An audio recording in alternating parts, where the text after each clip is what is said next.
स्त्री सारो जीवलोकस्य स्त्री गुण समन्विता, इस विषय पर हमने चिंतन किया।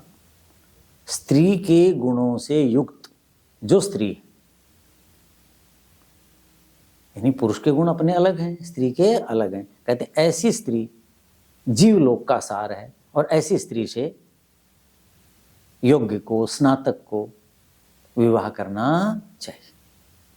ऐसे तो उसमें मैंने कहा था उदाहरण के रूप में देखिए, मैंने बताया था कौशल्या, तारा आदि। एक उदाहरण देकर के मैं स्पष्ट करता हूं। जो यहां गुण बताए थे, 60 गुणवती 6 गुणों वाली स्त्री क्या होती है? दुर्लभा, दुखे न लभ्या, बड़ी मुश्किल से मिलती है। तो देखो एक प्रसंग जो आता है, कौशल्या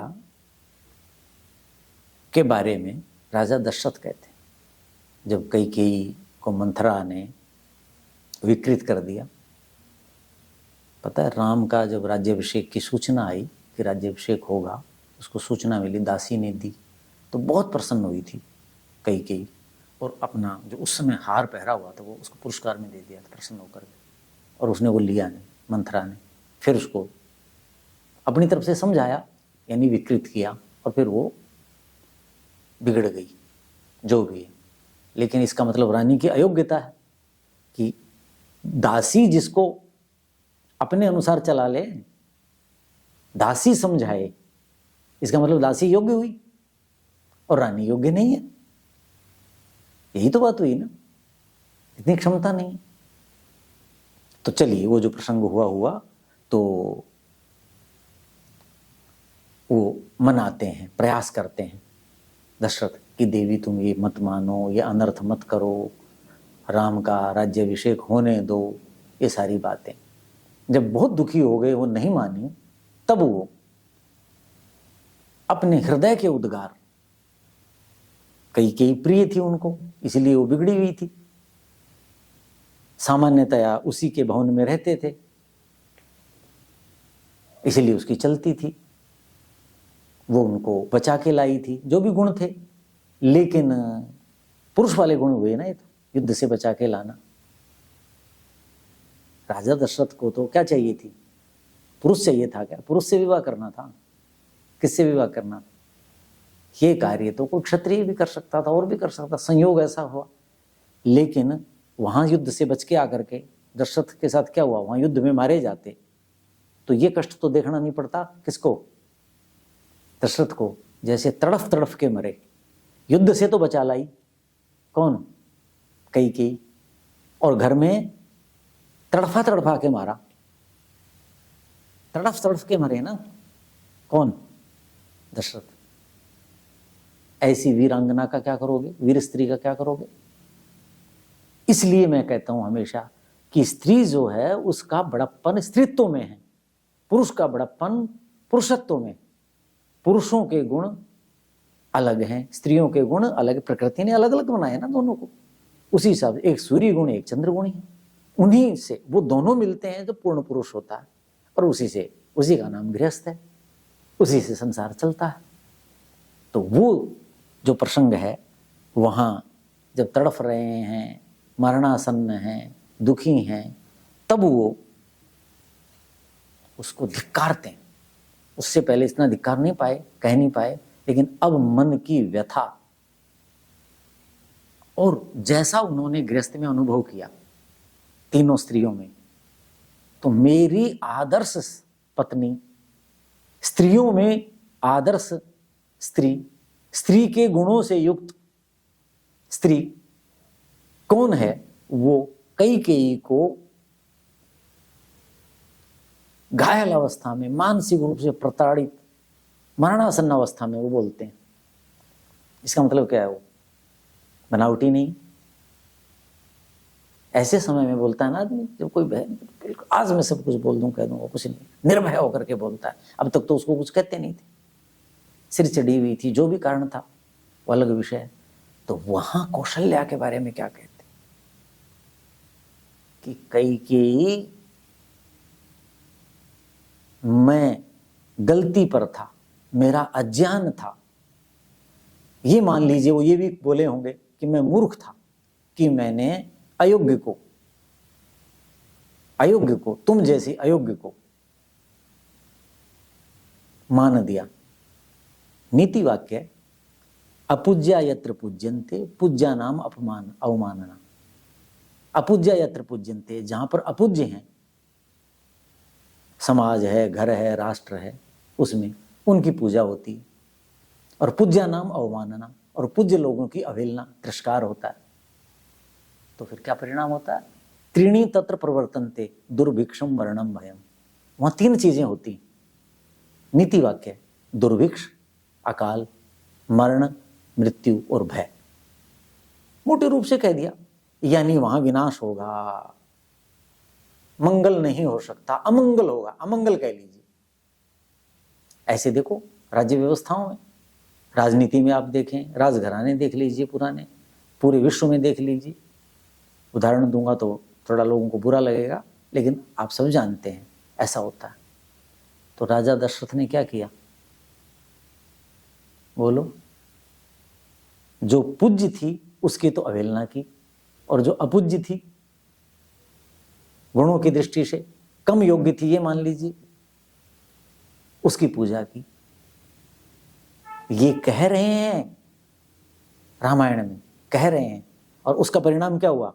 जो नीति घटी की नहीं, वहां अपूज्य की पूजा की, अयोग्य को योग्य के आसन पर बैठा दिया, कई को। तो राजा तड़फ तड़फ के मर रहे। वो क्या कहते हैं देखो, इसलिए कहा है ना कि भाई भार्या जिसमें स्त्री के गुण हों, ऐसी स्त्री से ही विवाह करें, उसी को भार्या बनाएं। लेकिन वो बड़ी मुश्किल होती, ढूंढना पड़ता है, न के बराबर।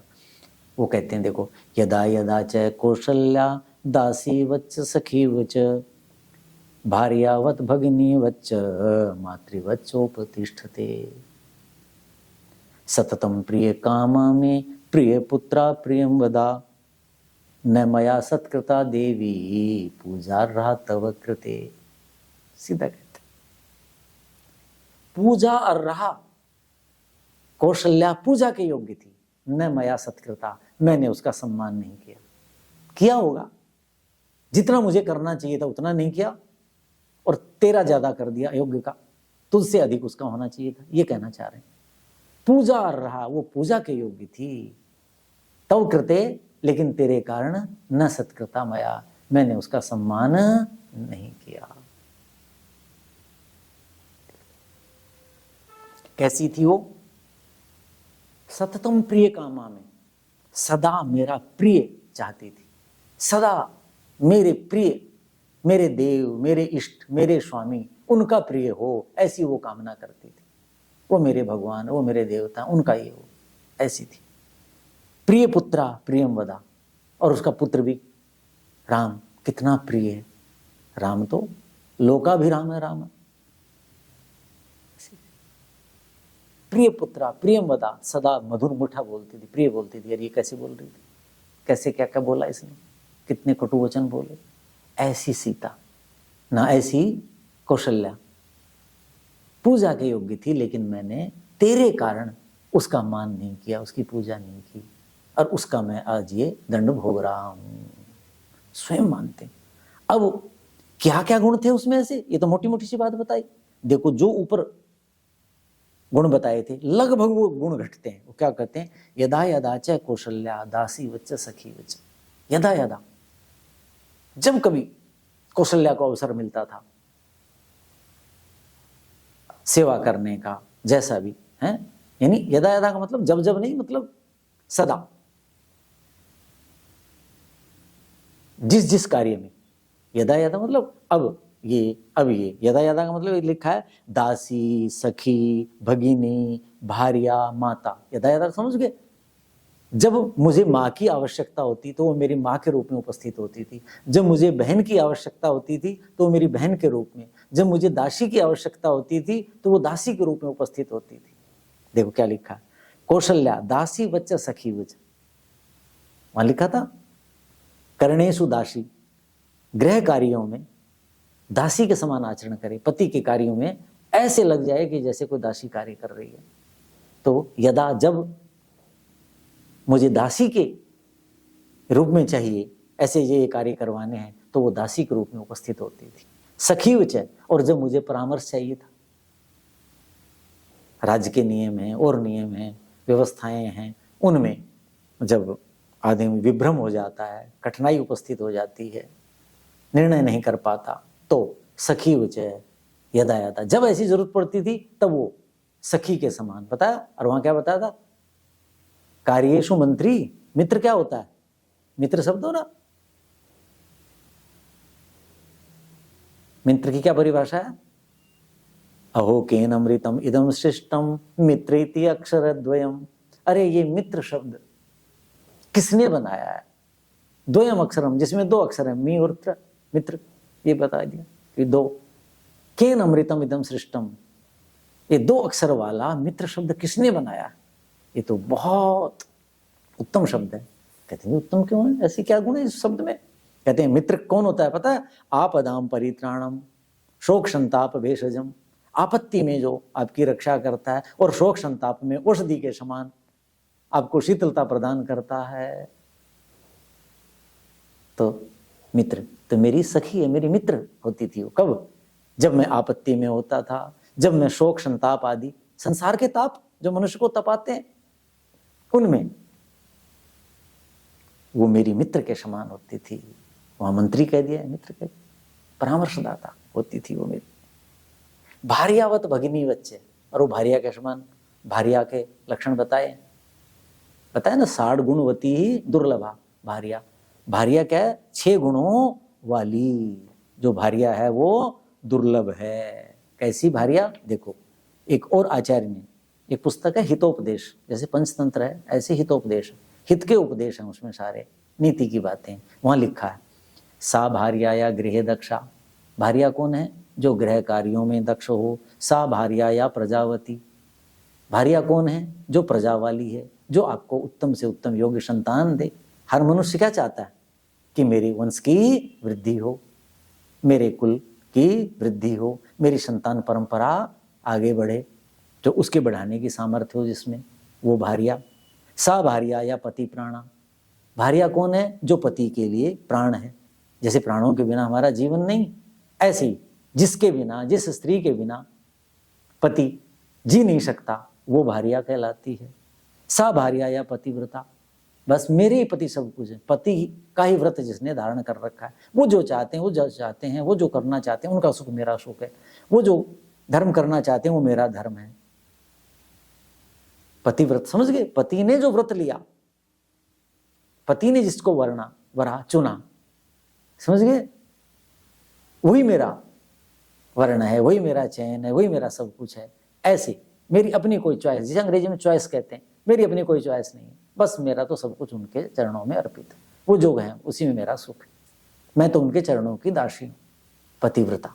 तो ये भार्या का क्या बताया? लक्षण बताया हितोपदेश में। तो कहते हैं यहां क्या है कि भार्यावत, समझ गए? अब गुण बताए, 6 गुण वहां बताए थे, 6 गुणों वाली यहां ये बताया हितोपदेश वाला। तो भार्यावत, जब मुझे भार्या की आवश्यकता जीवन में पड़ती थी तो उस भार्या के रूप में उपस्थित होती थी।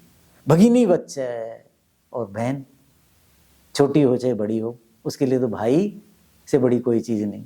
कैसी कैसे मेरा भाई, मेरा भाई, मेरा ये, मेरा अपना सब कुछ छोड़ छाड़ के कुछ अपना नहीं करती, घर में सारा भाई के लिए करती। तो भगिनी बच्चे वो बहन के समान होती थी। और मातृवच्च उपदिष्टते, और वो माँ के समान, जैसे माता अपने संतान का भरण पोषण सब कुछ, उसका सब कुछ अपना सुख बलिदान कर देती। अपनी कोई माँ की इच्छा ही नहीं होती। सब इच्छाएं माँ की क्या है? बच्चों की इच्छा ही माँ की इच्छा है। तो वो इस रूप में उपतिष्ठती यदा यदा, जिन जिन अवसरों पर जैसा जैसा होना चाहिए उस रूप में, बोलो, कौशल्या उपस्थित होती थी। और वो पूजा के योग्य थी। कैकेयी तव कृते, तेरे कारण पूजा हर रहा, वो पूजा के योग्य होते हुए भी न मया सत्कृता, मैंने उसका सम्मान नहीं किया, उसका मैं उस दुष्ट पाप का, नीति में बताया ना कि जो ऐसे ऐसे करता है वो इसको ये कष्ट आता है, वो भोग रहा हूं। तो विवाह के समय क्या होना चाहिए बोलो? ऐसी स्त्री, पुरुष के लिए, पुरुष जो स्नातक है वो भार्या, ऐसी भार्या, स्त्री गुण समन्विता, स्त्री के गुणों से युक्त जो स्त्री है वो भार्या हो, वो जीवलोक का सार है। और वो केवल पति के लिए नहीं ना, फिर वो परिवार के लिए होगी, फिर वो समाज राष्ट्र के लिए, प्राणी मात्र के लिए होगी ना, वो केवल अपने लिए नहीं सोचना ना। तो कहते हैं उससे विवाह करो, ये कहा। और क्या कहा? स्त्री सार कैसे है? स्त्री सारो जीवलोक से, स्त्री जीवलोक का सार कैसे है? कहते हैं गोत्र वृद्धि कराई हेता। यहां क्या आया था बोलो? सभार्या या प्रजावती आया था ना। हितोपदेश में कहा कि पत्नी वो जो प्रजावती हो, जो आपको प्रजा दे, संतान दे। तो ये कहा, तो क्या गोत्र वृद्धि कराई हेता, इसलिए ये संसार का सार है। संसार इन्हीं से तो चल रहा है।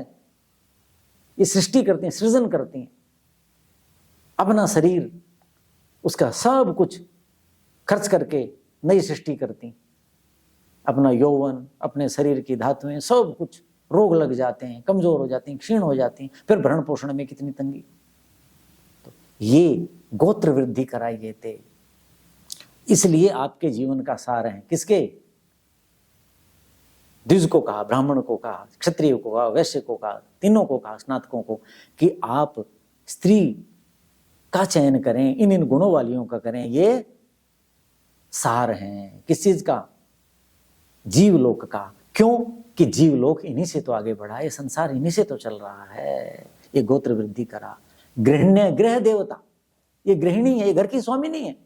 गृह देवता, ये घर की देवियां हैं, इनकी पूजा करो, ऐसा लिखा। गोत्र वृद्धि करा, ये गोत्र की वृद्धि करती हैं।